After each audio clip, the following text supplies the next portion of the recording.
आजकल आतंकवादी गुट पैसे जुटाने, अपना ढांचा तैयार करने या नेटवर्क फैलाने जैसे गैरकानूनी कामों के लिए विकेंद्रीकृत वित्त का गलत इस्तेमाल कर रहे हैं। यह गहरी चिंता का विषय है। यह सब तब हो रहा है जब फिनटेक यानी वित्तीय तकनीक के क्षेत्र में बड़े बदलाव आ रहे हैं। डीएफआई तेज़ी से बढ़ रहा है और दुनिया भर की वित्तीय सेवाओं को बदल रहा है। फिनटेक विषयक वेबसाइट काइनलॉ के अनुसार 2025 के बीच तक दुनिया में डीएफआई इस्तेमाल करने वाले सक्रिय वॉलेट की संख्या 1,42,00,000 तक पहुंच गई है। डीएफआई का बाजार हर साल करीब 43% की रफ्तार बढ़ाने की उम्मीद है।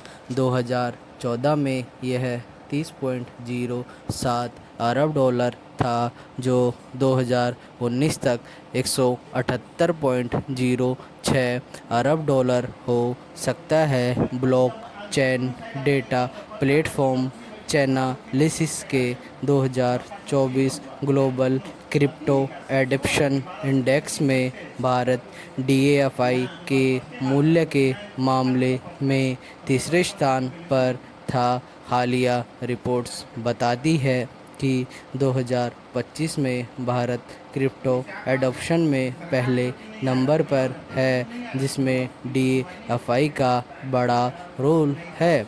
डीएफआई प्लेटफॉर्म ब्लॉकचेन पर चलते हैं। ये बिना बैंकिंग संस्थानों की ज़रूरत के बचत, निवेश, कर्ज लेना देना, पैसे भेजना और बीमा जैसी सेवाएं देते हैं। विराम पैरा लेन देन स्मार्ट कंस्ट्रक्शन, खुले नियमों और विकेंद्रीकृत ऐप्स के जरिए सीधे लोगों के बीच होता है। जब आप अपना डिजिटल वॉलेट डीएफआई से जोड़ते हैं तो यह बैंक सिस्टम को छोड़कर सीधा रास्ता बना देता है। डीएफआई का इस्तेमाल करने के लिए बैंक अकाउंट खोलना या अपनी पहचान साबित करना ज़रूरी नहीं।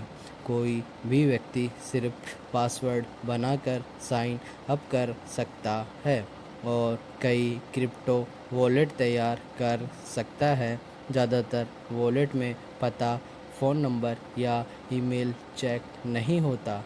अंतर्राष्ट्रीय सेटलमेंट बैंक के 2023 की एक रिपोर्ट में कहा गया है कि डीएफआई का मकसद बीच के लोगों को हटाना है।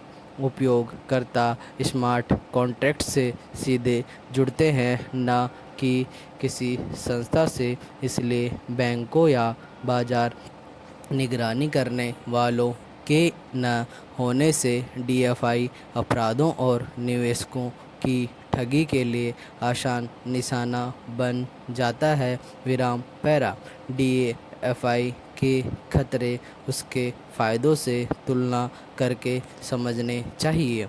इसके फ़ायदों में वित्तीय समावेश, यानी प्रत्येक नेटिजन के लिए सुलभता, ज़्यादा तरलता, पारदर्शिता, कम खर्च, अन्य ऐप से जुड़ाव और किसी बड़े अधिकारी से इजाज़त न लेना है। लेकिन याद रखें, मुफ्त में कुछ नहीं मिलता।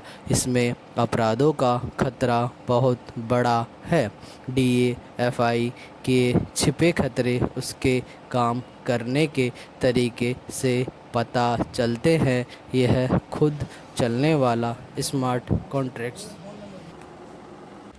से सीधे जुड़ते हैं, न कि किसी संस्था से। इसलिए बैंकों या बाजार की निगरानी करने वालों के न होने से डीआईएफए अपराधों और निवेशकों की ठगी के लिए आसान निशाना बन जाता है। विराम पैरा DIFA के खतरे उसके फ़ायदों से तुलना करके समझने चाहिए। इसके फ़ायदों में वित्तीय समावेश यानी प्रत्येक नेटिजन के लिए सुलभता, ज़्यादा तरलता, पारदर्शिता, कम खर्च, अन्य ऐप से जुड़ाव और किसी बड़े अधिकारी से इजाज़त न लेना है। लेकिन याद रखें, मुफ्त में कुछ नहीं मिलता। इसमें अपराधों का खतरा बहुत बड़ा है।